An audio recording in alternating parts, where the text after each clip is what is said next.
High नमस्कार good morning welcome back to new vlog. I hope तपाईँहरू सबैजना सन्चै हुनुहुन्छ होला। सो म पनि सन्चै छु। यो भ्लग मैले स्टार्ट गरिरहेको छु स्कुलबाट। अहिले करिब दिउँसोको 1 बजिसकेको छ। म स्कुलमा छु। आज चाहिँ स्कुल आएको मेन रिजन चाहिँ एउटा सानोतिनो डकुमेन्टहरू गर्नु थियो मेरो। सो त्यही भएर स्कुल आएको। त्यही नभए म यहाँबाट स्कुलबाट पालिका जानु छ। पालिकामा एउटा समस्या आएछ स्कुलको। सो त्यो सल्भ गर्न पालिका जाँदैछु। देन अनि बुवा हिजो आइसकेको थाहा छ तपाईँहरूलाई होइन। सो घरको धन्दा बुवाले गर्नुहुन्छ। मम्मीहरू पनि आउनुहुन्छ होला। 4-5 वर्षसम्म मम्मीहरू पनि आइपुग्नुहुन्छ होइन। सो आजबाट चाहिँ हल्का फ्री भए जस्तो फिल भइरहेछ। अब म यहाँ सिधा पालिका जान्छु। अनि पालिका गएर त्यहाँ एउटा प्रब्लम सल्भ गरेर त्यसपछि म ब्याङ्क निस्किन्छु। कुन ब्याङ्क भन्दाखेरि नेपाल ब्याङ्क। त्यहाँ चाहिँ दसैँभन्दा अगाडिको एउटा चेक थियो। त्यो चेक डिपोजिट गर्नुपर्ने छ क्या। त्यो डिपोजिट गरेको थिएन। सो त्यही भएर आज गएर डिपोजिट गरिदिन्छु। अनि त्यसपछि घर आउँछु। घर आएर मेरो काम भने बाह्र झर्नुपर्ने काम छ। हाम्रो बस यो बस बनाउनु पर्ने होइन। बनाउनु पाएन। सो फेरि 2 दिनपछि म स्कुल आउनु पर्ने छ। यो बस बनाउनु लानु पर्ने छ। टायरहरू चेन्ज गर्नुपर्ने छ। त्यसपछि सर्भिसिङ गर्नुपर्ने छ। सो त्यही भएर स्कुलको माहौल देख्न सक्नुहुन्छ। सुनसान छ। तर सुनसान उतापट्टि चाहिँ एउटा क्लास चाहिँ प्याक छ। किनकि त्यहाँ चाहिँ देउसी भैली प्रोग्रामको लागि प्रिपेरेसन चलिरहेको छ डान्सहरूको। सो पानी आउँछ क्या हो। पानी छिट्टा आयो त निस्किँला तनाव हुन्छ। पानी आयो भने त पानी नआइदियो हुन्थ्यो है।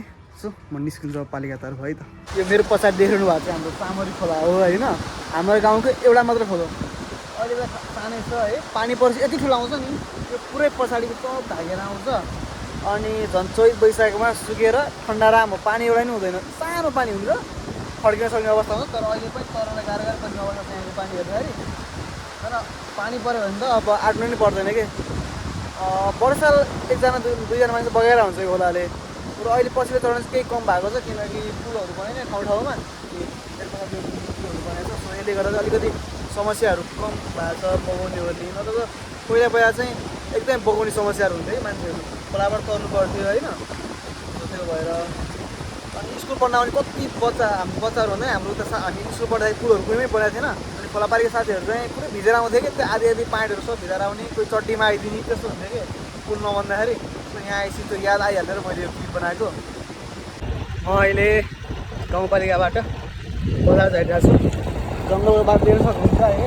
त्यो जङ्गल उतापट्टि हेटौँडा बजार छ। सो यो बाटो चाहिँ मलाई पालिकाबाट बजार झर्नेमा लास्टै मनपर्ने बाटोको हो क्या यो। बिचमा बाटो छ। वरिपरि पुरै जङ्गलै जङ्गल छ होइन। जङ्गल कटेपछि बजार आउँछ। आनन्द शान्त खासै गाडीहरू पनि हिँड्दैन होइन। मजाले भ्यूलाई अब्जर्भ गर्दै हिँड्न लास्ट मजा आउने बाटो हो यो। सो मेरो अगाडि दिन सक्नुहुन्छ है।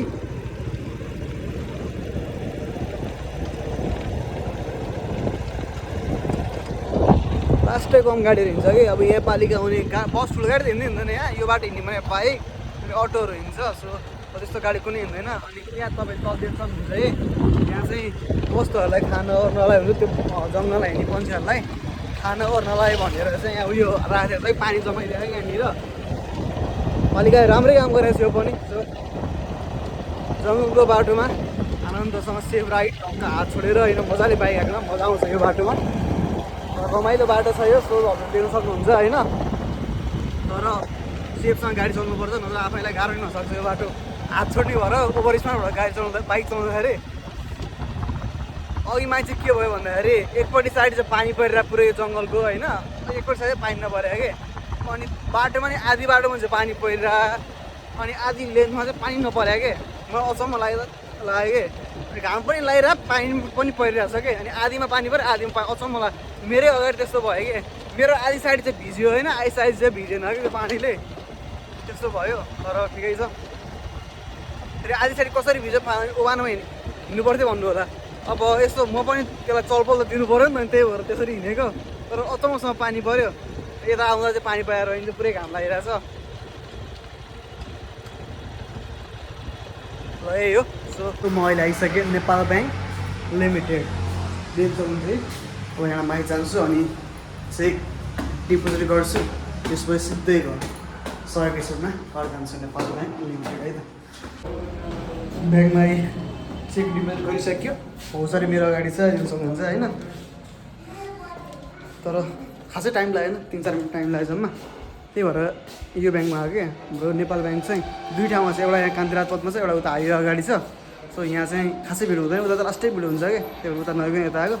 तर बाहिर हल्का पानी छिटाएर जाँदैछ हल्का पऱ्यो, तर खासै उफिल गर्दैन। अब म निस्केँ तर्फ है त। भर्खर ठुलो पानी परेर पानी रह्यो अहिले।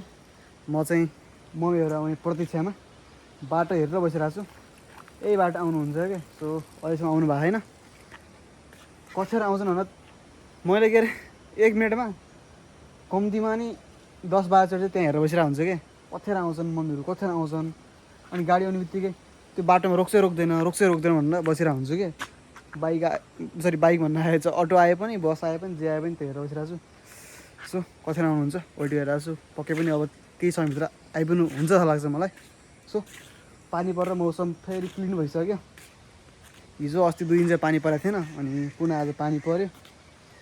अहिले चाहिँ ठुलै पानी पऱ्यो क्या। एकछिन आधी घन्टा नि 1 घन्टा जति नै पानी पऱ्यो, ठुलै पानी पऱ्यो। त्यसपछि टक्क रोक्यो। खोला पनि पुरै धमिलो आएको छ अहिले।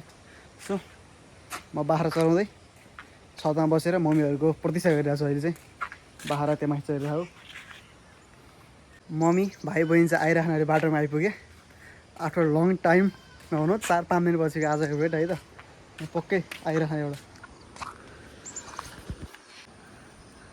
आयो आयो आयो आयो आयो आयो आयो आयो 4 दिन पछि आज आयो एउटा। खोइ त मम्मी, खोइ दिदी, खोइ 5 दिन पछि मम्मी दिदी, खोइ ए ल ल अर्की पनि आयो। मम्मी खोइ त, मम्मी खोइ कहाँ आइसक्नु भयो?